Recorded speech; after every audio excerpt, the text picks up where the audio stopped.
À Bordeaux, c'est près de 13 000 manifestants qui se sont réunis place de la Bourse pour l'acte 11 des Gilets jaunes.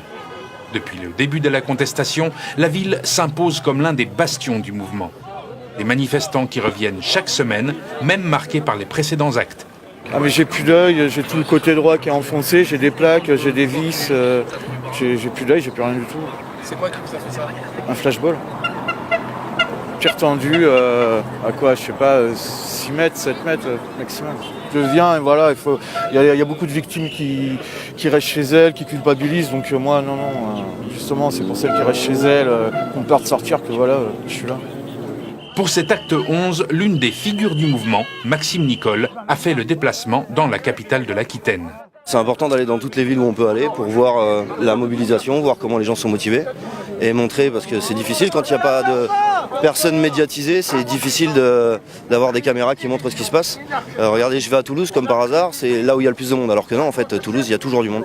On va à Paris, c'est là où il y a le plus de monde. Bah non, en fait, Paris, il y a toujours du monde. Bordeaux, c'est pareil. Valence, c'est pareil. Marseille, c'est pareil. Les gens sont partout, dans toutes les rues, sur tout le territoire. Je vous rappelle qu'à la base, Emmanuel Macron a dit « non, mais ils sont tellement pauvres qu'ils reprendront le travail lundi 19 novembre. » On est au mois de janvier. Et ça fait 11 semaines. Et on est toujours là. Et on sera là le temps que ça durera, le temps qu'il faudra.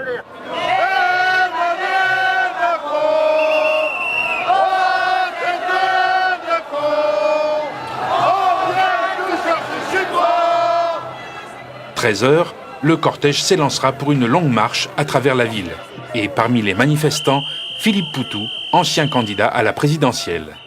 On n'a pas les gilets jaunes comme vous pouvez le voir, parce qu'on a envie aussi de montrer qu'un des exemples concrets de la révolte aujourd'hui, c'est les fermetures d'usines et c'est les licenciements. Donc on tient à dire qu'il y a une bataille aussi contre une fermeture d'usine, la nôtre par ailleurs, et mais en lien complet avec ce qui est revendiqué par l'ensemble de la mobilisation aujourd'hui. Voilà, donc c'est tout ça qu'on veut dire et on essaie de rater le moins possible les samedis. L'idée c'est que finalement l'ensemble de la population qui aujourd'hui s'appauvrit ou de plus en plus dans des difficultés, c'est comment on se tient les coudes, comment on arrive à coordonner, à résister ensemble. Voilà, donc c'est ce qu'on essaie de faire. Alors évidemment, il y aura certainement des gens qui vont dire, parce que j'ai l'image du politique finalement, comme j'étais candidat, j'ai l'image d'un homme politique, mais bon, je suis un ouvrier dans une usine qui est en train de se faire virer, quoi.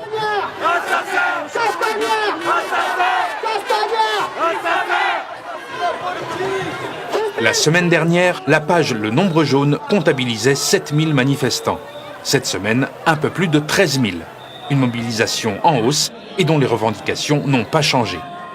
Il y a assez de gens qui ont été blessés et qui ont manifesté. On ne peut pas laisser faire comme ça, quoi. Donc c'est pas une bonne solution. Il faut que la solution elle vienne du gouvernement. Il faut qu'ils déménagent. Il faut qu'ils se barrent. Tous. Parce qu'on a des criminels qui nous gouvernent. C'est ça le problème, quoi. En fin d'après-midi, les manifestants se réuniront devant l'hôtel de ville. Quelques heurts éclateront et la police procédera à une 50aine d'interpellations, tandis que la plupart des manifestants se disperseront dans le calme.